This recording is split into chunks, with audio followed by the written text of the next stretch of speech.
On today's edition of the DuckZone503 Podcast, we're going to be previewing the Oregon football defense going into this season. This is part one of the defensive previews where we look at the secondary position group, defensive backs and safeties heading into 2023.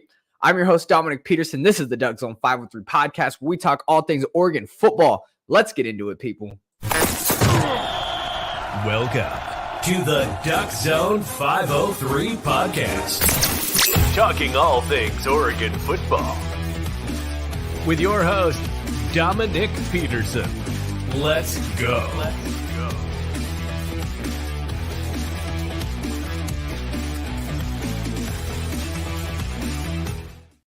Welcome on into today's edition of the DuckZone503 Podcast. The date is Wednesday, August 23rd, 2023, and I am happy to be with you, people. We're continuing on here with our Oregon football previews. On our Monday episode, which was our previous episode, we broke down every offensive positional group in a part 1 and 2 series like we're going to do with the defense. And if you remember, I gave you guys 2 episodes, part 1 and 2, in the same day. And I told you guys, I'll do the same thing for the defense. I'll give it to you guys. I'll grind it out for you. No problem. If there's always a deal here. If we got to 815 subscribers and the number 2, we need 25 likes on the video. Told you if that happens, parts 1 and 2 be out on the same day. And if you're looking on the channel, part 1 is the only thing that dropped, because I'm sorry to inform you guys, it didn't happen. We didn't get to 815 subscribers. We got halfway there to 25 likes on the previous video, but it didn't happen. So I'm going to give you part 1 today, and part 2 on the defense will be dropping Monday. It's okay, though, guys. That's just going to give me more time to think about this Oregon defense. Fun, right? And speaking of fun, there's a lot of fun stuff coming up on the podcast, such as Oregon schedule prediction. I'm going to be giving you my take on where I think the Ducks will finish. Also, we got full game day experience vlogs coming week 1. I'll be there in Eugene. I'll be there at every home game this season. I'll be there in Seattle for my one road game that I always like to travel. I always like to make one road game. I don't like to go to all the road games. It's too much money for one.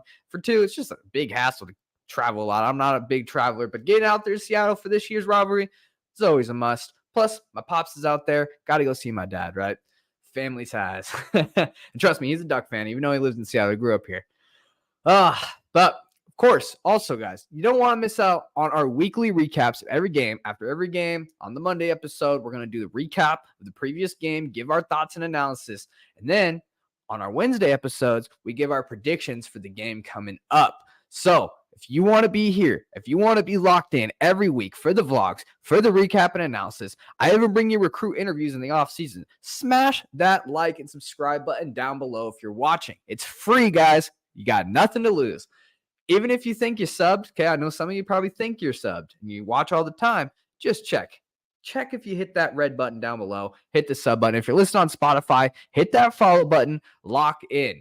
All right, guys, let's go ahead. Before we get into our main segment today, I wanted to talk about some of the top headlines surrounding the program, as Dan Lanning would call it. Now, on Monday, this was big news. I wanted to hit on this. Everybody's talking about this. This image of yet another Bo Nix billboard is up in another major city in America, this time in Dallas, Texas. And I got to tell you, I think I like this one a whole lot better than New York City one. Now, I don't know, guys. I don't know, fans. If you're listening to this, you tell me, what do you think? Do you like the New York City billboard or the Dallas billboard? Now, both are excellent. But look, I'm going to show them side by side here for you guys. And the reason why I like the Dallas billboard a little bit more is just because it's a little bit more creative with the throwing. You get to actually see Bo Nix's face a little bit, and his arm on that second building just makes it a little more creative, more stylish. And the lighting effect in Dallas with his arm where it's lit up around his arm, and then he's the building in the background's dark. I think that's really cool. It shows him like it's throwing the ball. In New York, it's really cool because, it's New York. You got a lot of fans there. But, a lot of people there that's going to see the sign a lot more than Dallas would. But, you got him standing in the back. You got his big name saying Bo and Bodacious, this campaign they got going on. But I just like the Dallas one a lot better. The creativity it brings. Don't get me wrong. The New York City one is really cool, but I just think that Dallas one is a lot cooler, in my opinion. If cooler is even a word, I guess that's not good podcasting. But like I said, guys, when we talk about the first billboard, I think this has a lot to do with Knicks's reported NIL deal he received when he decided to return for Oregon for a second year. Now, again, that's all speculation. I don't know if it's in his NIL deal, but you just have to guess. And let me remind you, I have no actual facts to back that assumption. I'm just assuming. But look, Oregon is clearly going all out here on Knicks's branding and image, getting out there. I feel like this might have been part of the deal. Now, look, a lot of media's guys on the Twitter, I hate to say this, but old heads are saying, oh, what are we doing? Why are we throwing guys up? This puts a lot of pressure on Bo Nix. Well, look, he's had a lot of pressure since day one. He started as a freshman at Auburn. This is not the first time a Bo Nix is going to feel pressure on a national stage. And then for two, they're like, this is a waste of money. This is dumb. Who knows us all the way in New York City? For one, Oregon's a national brand. Last time I checked, everywhere you go, you see that Oregon. And for three, this has nothing to do with NIL or Heisman thing. I do speculate it might do. What the biggest effect on this does. The biggest effect on getting a billboard out in these cities is it shows recruits for the future on, look what Oregon's going to do for you if you come here. Look what the Oregon machine can do for your brand, image, and likeliness coming here at Oregon. And that has everything to do with recruiting. And speaking about recruiting, goes on to our next segment here. As 2024 four-star defensive back Sion Laule. I'm going to try to say this again, guys. I'm sorry. I'm really bad with names. Sion Laule, who dropped a top 3 of Miami, USC, and Oregon Monday morning. So Sion is the nation's #1 JUCO prospect in 2024 and currently holds 18 offers. Listed at 6'4", 190 pounds, and coming out of San Mateo, California, Sion has very good size at the corner position. That's something that head coach Dalen Austin has consistently looked for in his defensive backs. Now, it's important to note that Sion also took a visit to Oregon in June. So he's already got a visit here. He's already familiar with the program, and he took that at the beginning of the summer. So it seems like to me it went well if he's got his Ducks in the top 3. Oregon currently already has 2 defensive backs signed to their 2024 class already. Ife Obadegwu and Dakota Fields, both are 4-star recruits. So to me, it's not like this is a must-get for Oregon in my opinion. But, although it never hurts to add a talent, the #1 JUCO prospect, especially at DB, where you're going to need, an infinite amount of guys that can cover, and stealing them away from USC would be great. Miami, we don't really play them ever, so I would care less if we went to Miami. But if we can get them from USC, that'd be great. If we went to USC, it sucks because we play USC, going to the Big Ten now. But keep your eyes on that one. Also, guys, didn't make a graphic for this one, but if you follow me on Instagram and Twitter, lock into our social medias. We keep you updated. Braden Platt is a 4-star linebacker out of the state of Washington. He's visited multiple times at Oregon. I've interviewed him multiple times on this channel. He said nothing but good things about Oregon. On3 put out a graphic today. 90% chance we're going to land him, guys. And he is set to commit on September 4th. So mark your calendars, 4-star Braden Platt out of Washington. Very good chance the Ducks might land him on September 4th coming up here. Okay, guys, I think that covers the main headlines where, we're making the waves across social media, kind of giving my take. Now let's get into preview season, baby. I want to talk some football. Now, without further ado, I want to talk part 1 of previewing this Oregon defense in 2023. We're going to preview the secondary today, defensive backs and safeties, an area that will obviously need some major improvement for this upcoming season. Let's talk about last season's defense, guys. Coming into last season, it was year 1 under the Dan Lanning and Tosh Lupoy defense, and it came in with a lot of high expectations, and for good reason. Defensive coordinator Tosh Lupoy served as an assistant at Alabama from 2015 to 2018, and in that time, the Crimson Tide captured 2 national titles. That was 2015 and 2017 when they did that. Alabama also led the nation in scoring defense in 2016, holding teams to 13 points per game, and in 2017 to 11.9 points per game. Then you're going to pair that with a new head coach, Dan Lanning, who just came off a winning national championship with Georgia for the first time in over 40 years. He also set an NFL record by having 5 first-round draft picks drafted from that 2021 Georgia defense. So, yeah, there's going to be some major expectations coming in for Duck fans for sure. And unfortunately for them, it was a bit of a struggle for the defense last season. And that's putting it lightly. The Oregon defense allowed 28.5 points per game, nearly 400 yards per game, and another year of a dreadful third down defense. This is something that Tosh Lupoy, in his interviews this offseason and during fall camp, when I watch his interviews, he constantly talks about third down defense because for multiple years now, the Ducks have been really bad about getting offenses off the field.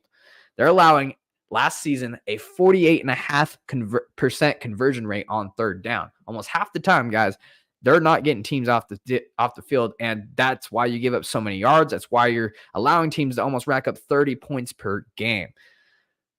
Not good. So a lot of Duck fans in the media are pointing to the secondary for most of the blame, and for very good reason. But here's the deal.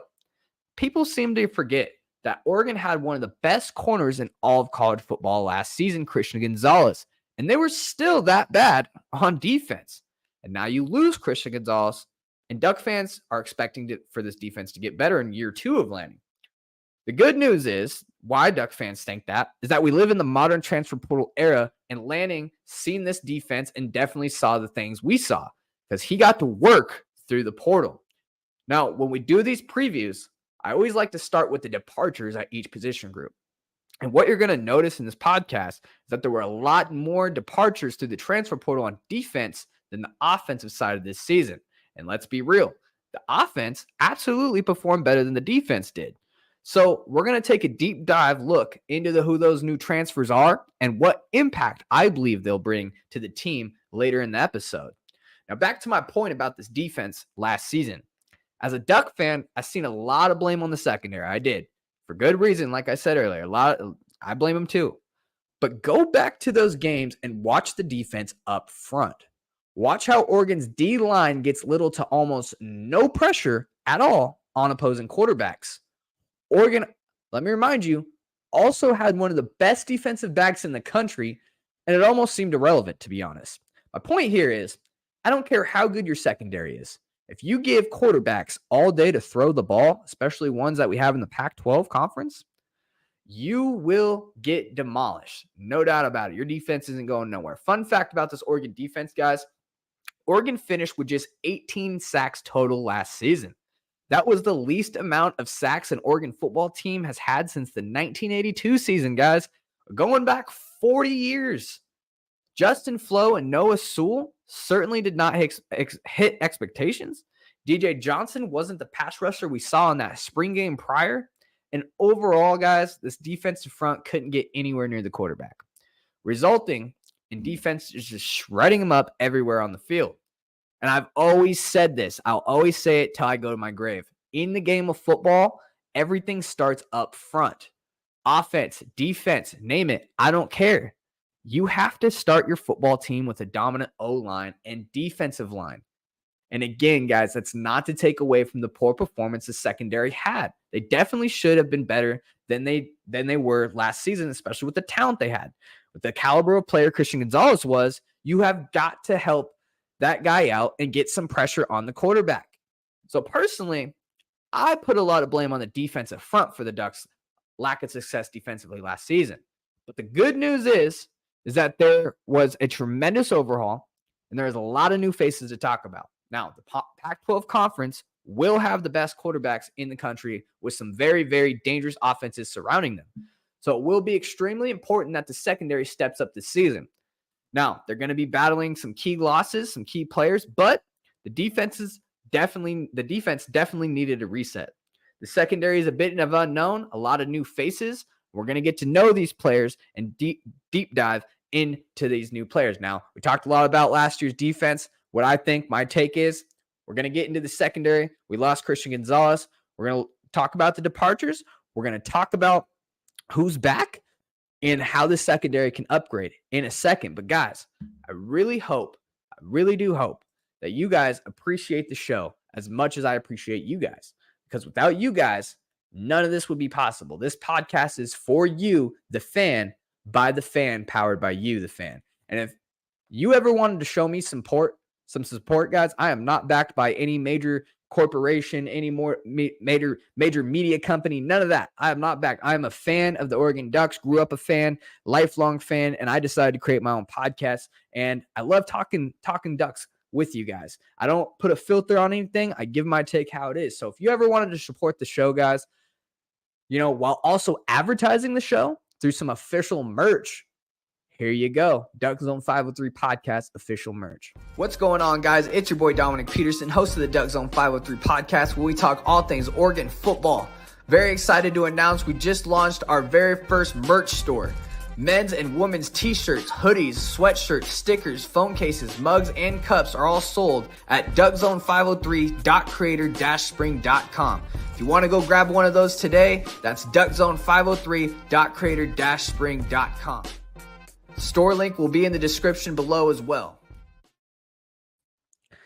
All right, guys, if you guys want some merch, you know what to do. Description link is in the bio down below. Go hit that if you want some merch today. All right, departures from last season. Okay, we're going to talk about the departures from the defensive backs. We're going to start with the defensive back position group, then we'll end the show on safeties. So departures from the defensive back room. The only departure through the transfer portal was former four-star Jaleel Tucker, who transferred back home to San Diego State. That's the area he's from.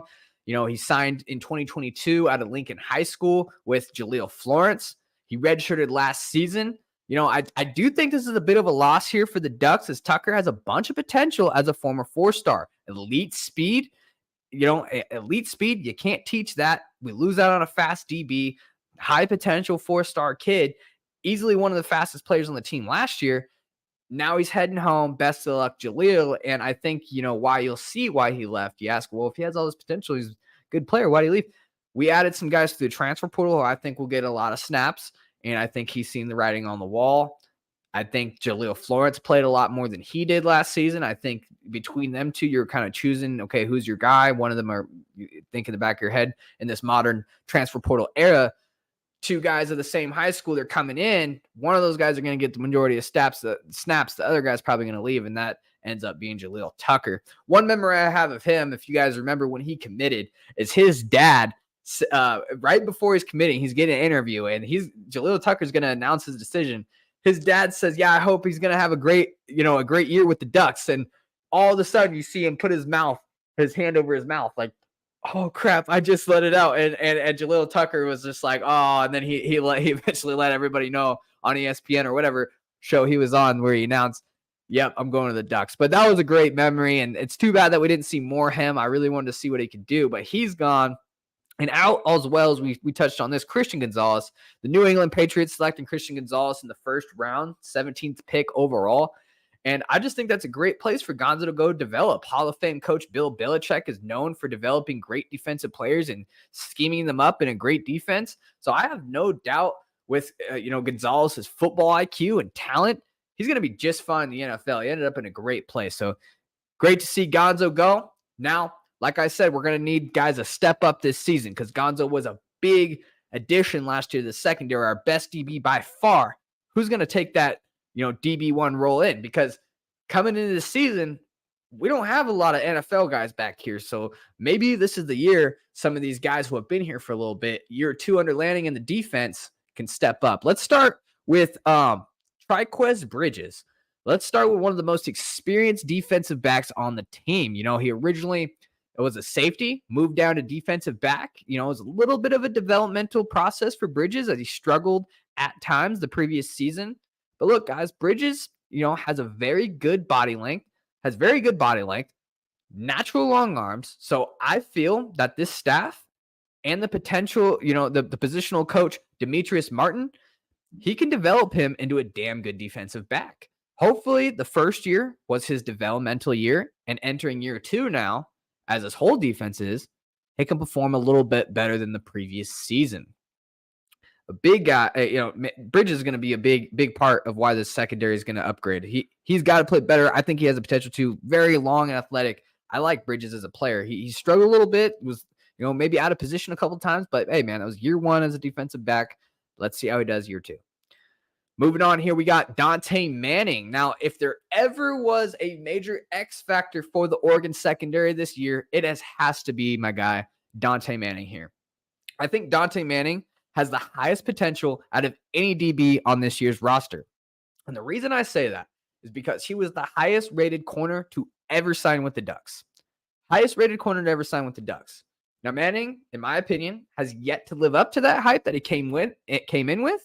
And he enters 2023 with a lot of expectations. Now, when I say Dante Manning is this year's secondary X factor, it's simply because if he lives up to anywhere near his potential that he came in with, the Oregon backfield can raise its level of play to a whole nother level. Manning came in the 2020 cycle as he was listed as the nation's 4th best defensive back in the country, number 40th nationally, top 50 recruit in the nation. So you could see why expectations were at an all-time high for Manning coming in. Now, to be fair, he's battled some injuries in his first 2 seasons and has definitely shown bits and pieces of how good he can really be. But the key for Manning in 2023 is how consistent can he be? The thing that makes an average DB into a really good defensive back is that they can be relied upon to lock their guy down in front of them or their zone they're responsible for and be trusted by that coaching staff every play. I think that will be the key for Manning's success entering this season. One word, guide, consistency is the name of the game for Dante Manning. All right, guys, let's go ahead. Jaleel Florence came in as a blue chip top 100 recruit after landing him in the 2022 class over USC.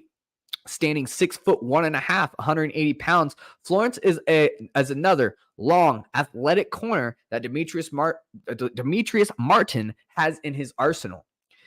He's shown that he can be a very physical corner with great ball skills. As he gets stronger and bigger in size, he will hit that max potential that I cannot wait to see. The big question is that in 2023, though? We shall see with Florence. Now, Florence is looking to grow after a solid first season, appearing in 8 games. Speed, length, and pure athleticism is the qualities the young Florence brings to the table when on the field. Now, I expect Florence to be in that rotation this year and make more plays than he did last year, and that's only a good thing. More reps equals a faster development. Florence could, and I say could, even become the starter if the starters, let's say, maybe Manning and Florence or Kyrie Jackson, continue to perform poorly. I could definitely see a path for him. But look, he will have to play good himself, okay? You can't have any inconsistencies. This is year 2 for him. He's a young kid. Is this his breakout year? It could be. I mean, he has all the potentials and all the makings to be. Let's go on here. A new guy on the block, Nico Reed. Colorado transfer Nico Reed was a big-time addition for the Ducks in the secondary. We all seen how the first former Buffaloes transfer defensive back, which was Christian Gonzalez, worked out. Now, Nico Reed brings a load of playing experience under his belt, and he's got meaningful reps as a true freshman and went on to start all 12 games in his sophomore season. So we're talking veteran guy, not your prototype landing DB, though. Standing only 5'10", 185 pounds, he's a little bit smaller than the others in the room, although the Ducks will need guys with his versatility and skill set to match up with certain wide receivers that this conference has to offer. So, we can't always have those long, big DBs. We might need a speedy little guy to match up with those other speedy little guys. So it's good to have Reed in the arsenal here.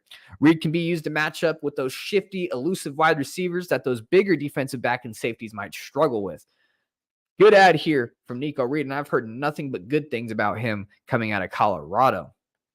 Let's go on here. I think this is a huge addition, guys. I think this guy has the potential to probably be the best defensive back this year on the Oregon football team. Now, new Alabama transfer Kyrie Jackson is added to the roster. He's one of 2 Alabama players who came to be a Duck. Taishin Holden, the wide receiver, also came from Alabama. He didn't do much while with the Crimson Tide, only 6 tackles, but let's be fair, guys. He was playing in a starter role before getting injured, so we know this guy can play. We know Alabama. It's kind of the same thing with Taishin Holden. If you get hurt, it might be hard to come back into that starting role with how many guys can just step in and play over there at Alabama. So it seems like he just kind of got buried in that depth chart after injury, and all that Alabama talent brings it after year. It got hard to crack that lineup. So why not come to a school like the Ducks who gives you an opportunity to go even play for a national title? You've seen it, guys. The Ducks have played in 2 national championships the last 15 years. I don't have any doubt that Lanning and Oregon can get there again. But in order to get there, you must have a defense that doesn't allow 30 points per game and 400 yards per game to opponents. So you go ahead and add a former 4-star guy like Jackson to the struggling, depleted room. That only helps. Now, if there's one thing in common that fits this Lanning defense, tall, lengthy corners, guys. Jackson stands 6'3", 198 pounds, the exact prototype defensive back this defense was looking for. We've seen the additions of Christian Gonzalez be a big one for Oregon last season. Hopefully, Kyrie Jackson can storm onto the scene and become an NFL-type player. He doesn't really have to be Christian Gonzalez level. He doesn't have to be, top first-round pick. But if he can be close to there, I think that would be awesome for the Ducks defense. And I've heard a lot of good things, guys, coming out of fall camp about Kyrie Jackson, how physical he is, how aggressive he is. I'm excited to watch Kyrie Jackson on the field this season. Let's go. Keep it going here. We got the young guy, Cole Martin. Now, Cole Martin is the son of positional coach Demetrius Martin. And fun fact, if you remember, guys, Cole Martin was the very first commitment in this 2023 class for the Ducks. So Cole commits to his dad and the Ducks, and he's looking to be the part, guys. He's physically in shape, very built as this kid is coming into college. I had the opportunity to actually speak with Cole a few times on the podcast and talk about his recruitment with the coaches, and very well-spoken young man. I love talking to him. You could tell he's a coach's son. Every time I go to this guy's Instagram, he's always in the gym working out, man. For sure, a coach's son. Standing 5'10", 175 pounds. He's a bit smaller than the other corners in the room, but don't let that size fool you guys. Cole can definitely lay the boom on opposing players. He also possesses elite athleticism and elusiveness. Only 2 of multiple reasons why he was listed as a high 4-star in the 247 Sports composite ranking. So welcome on Cole. Cole onto the program. Seen him make some big plays during the spring game, man. This kid, I think he'll play this season as well. Another freshman corner here enters the program. Dalen Austin comes into the Oregon 7th highest rated recruiting cycle for 2023 class. The 4-star prospect out of Long Beach, California is listed as the nation's number 12 defensive back according to 247 Sports. Fun fact for you guys here. I love dropping these fun facts on the show. Dalen Austin went to the same high school as Snoop Dogg. And that's for real. Search that up. Dalen Austin went to the same high school as Snoop Dogg. Dalen was also named Player of the Year in the Moore League while at Long Beach Poly High School. He was once committed to LSU. The Ducks were able to strike late and flip Austin to the Ducks. Now, assistant defensive coach Rashad Wood was his former coach, so it only makes sense that Dalen reunites with a familiar face and a place that's also closer to home.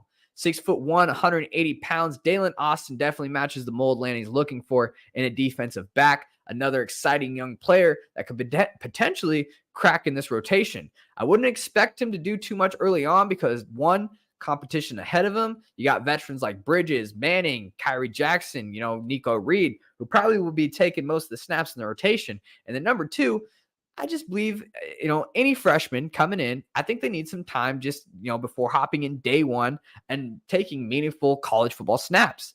Development is key for young prospects coming in at the high school level.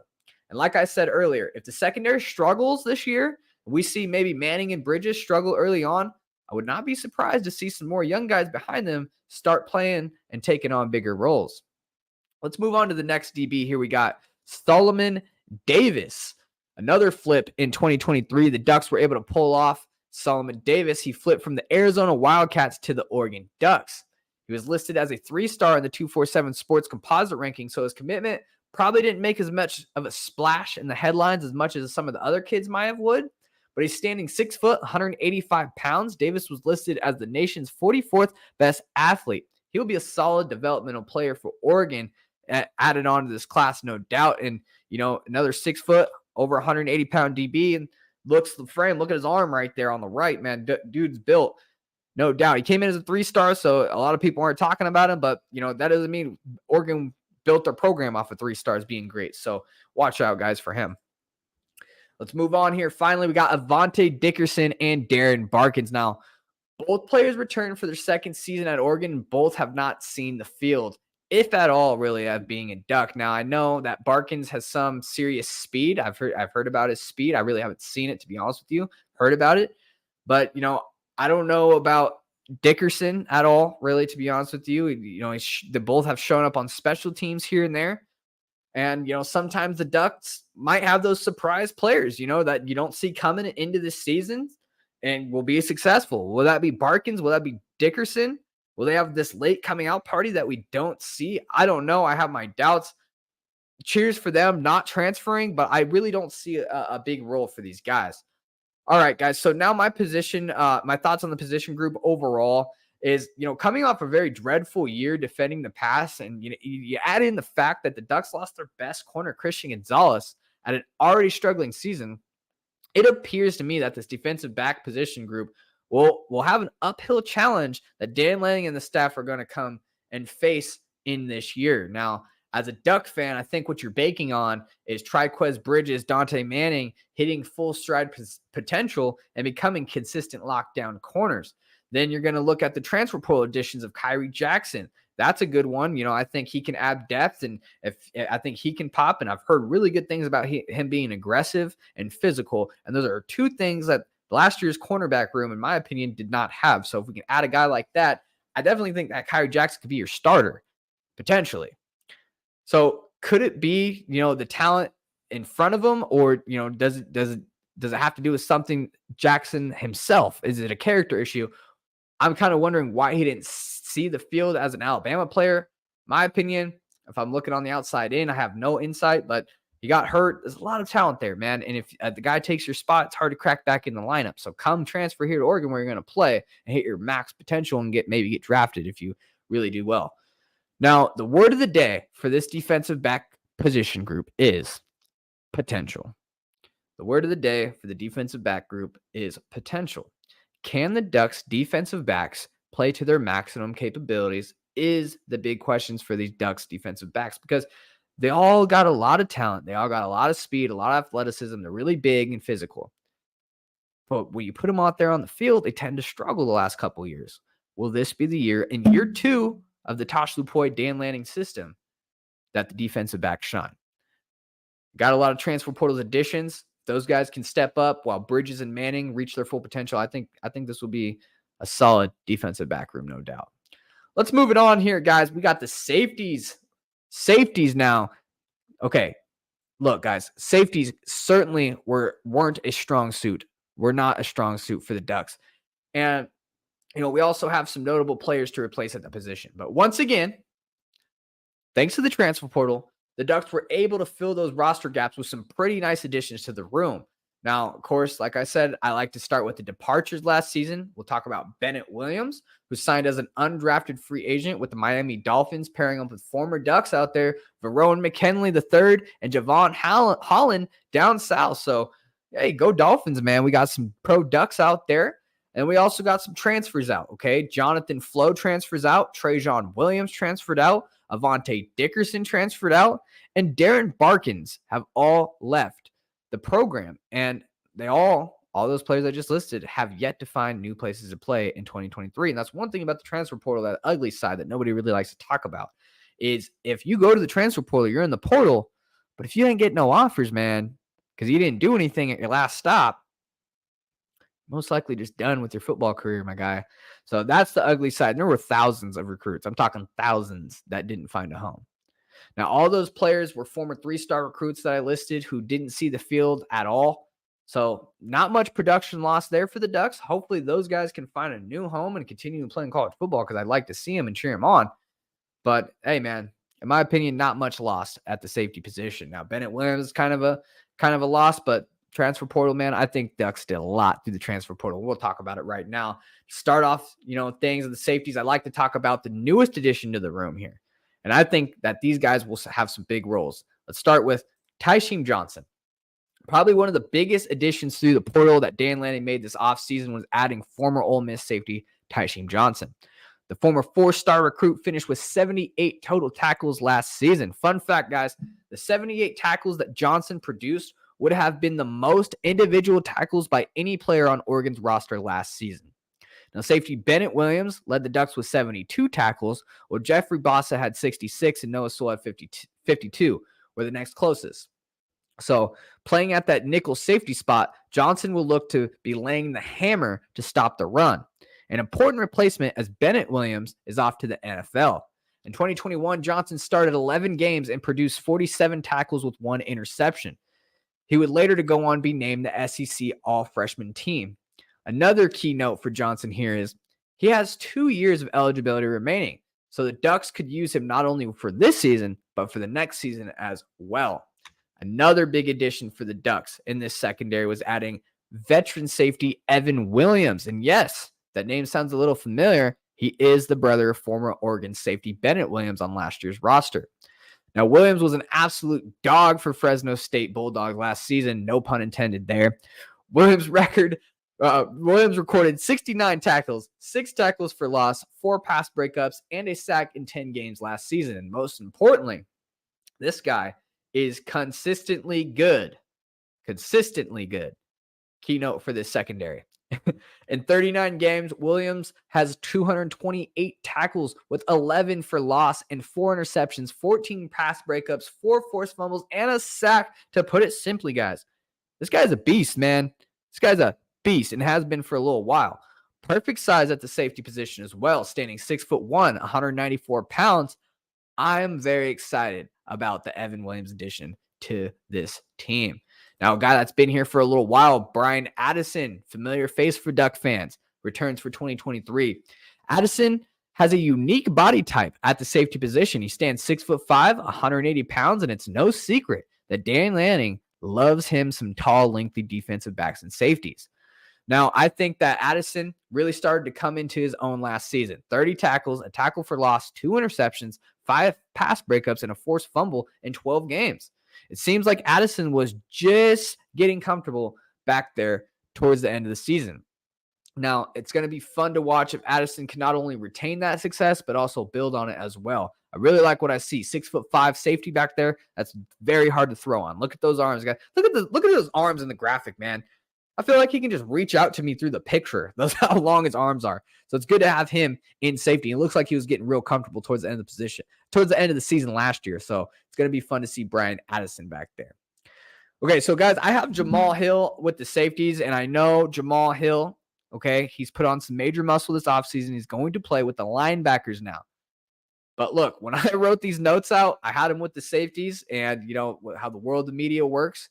You get something all down, you get all these notes ready to go for you guys, and then boom, one piece of news breaks out. Jamal Hill's running with the linebackers, and I'm like, but look, here on the DuckZone503 podcast, we don't just throw everything away and go put it in maybe another episode. No, we were meant to have it in this episode, so we're going to cover Jamal Hill as a linebacker, though. So I understand this is the safety and corner room. Jamal Hill was a safety and corner last year. That's why I had him in our notes, but he's going to be running with the linebackers. So coming on in to the Ducks and as a fifth-year senior, Jamal Hill will be bringing that veteran experience that will help play a crucial role in this new linebacker room success this year. Now, a regular contributor on the field year in and year out, Hill will look to have another consistent season under year 2 of that landing defense.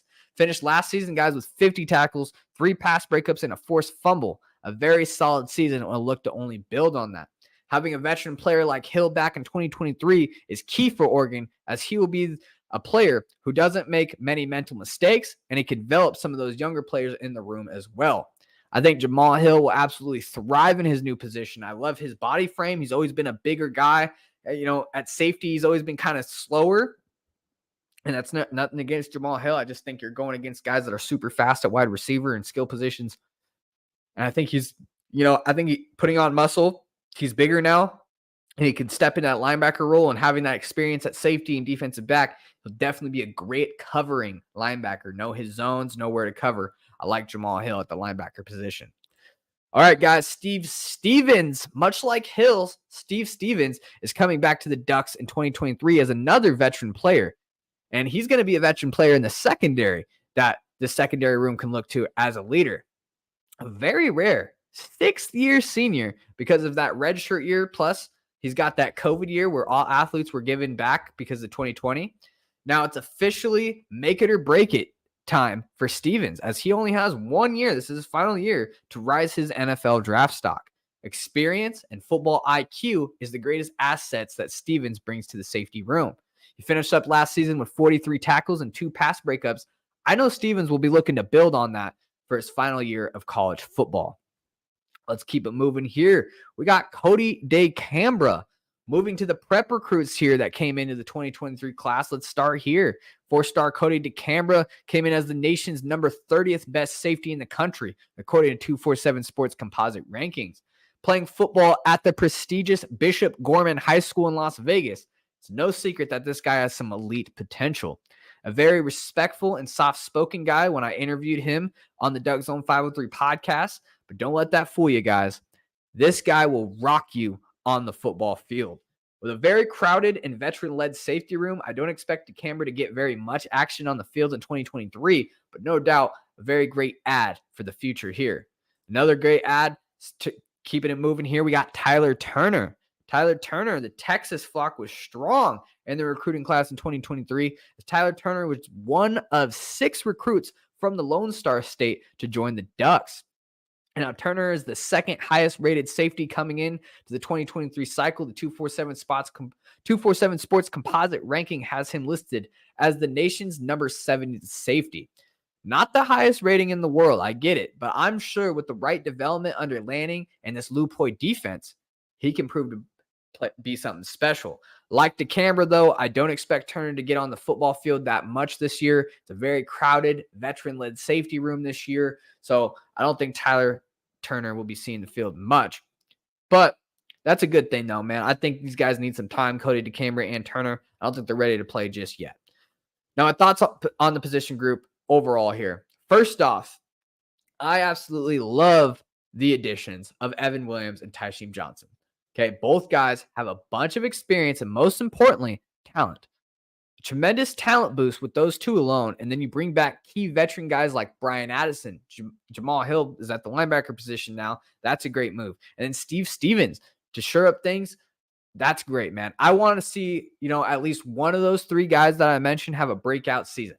I think that, what could give this secondary a huge boost is if Dante Manning, maybe Jaleel Florence, maybe Triquest Bridges, one of those 3, if they go from good to great and reach their max potential, I think, man, the stars are infinite. The roof is high. The potential is maxed out for the Ducks secondary because they really did struggle last year, but I do think they have a lot of potential to be better. Then you got your other 2 developmental safeties back there, DeCambra and Turner. Those are going to be guys for the future that you can lean on. If there's any injuries, knock on wood, right? I mean, those guys are ready to go. I think that covers it for the secondary. I gave you my thoughts and what I kind of expect. New guys who are left. Guys, we're going to be continuing our previews here on the podcast on our next episode on Monday. Guys, we have episodes weekly, Monday and Wednesday, so make sure you're locked in. We're also going to be doing some in-game, full tailgate, full on the way, on the ride there. We're doing it all after the game tailgate. We're doing it all, getting the whole game in the vlog on this channel. I'll be there week 1 against Portland State. I'll be filming it all. I'll be there. If you guys see me, say what's up. I love saying hi to Duck fans. I love conversating. I love seeing the viewers. I love meeting you guys. I've seen a few of you guys last season. It was great to talk to you. So don't feel shy if you guys see me. I love seeing you guys. So we're also going to have schedule predictions. That's a big video that's coming up. I'm going to be giving you my game-by-game schedule predictions for the Oregon Ducks in 2023. So that's going to be big. Make sure you're locked on here. Appreciate everybody for tuning in once again. I'm your host of the DuckZone503 Podcast, Dominic Peterson, where we talk all things Oregon football. If you haven't already, hit that like and subscribe button. If you're listening on Spotify, hit that follow button. As always, guys, I'll see you on the next episode on Monday.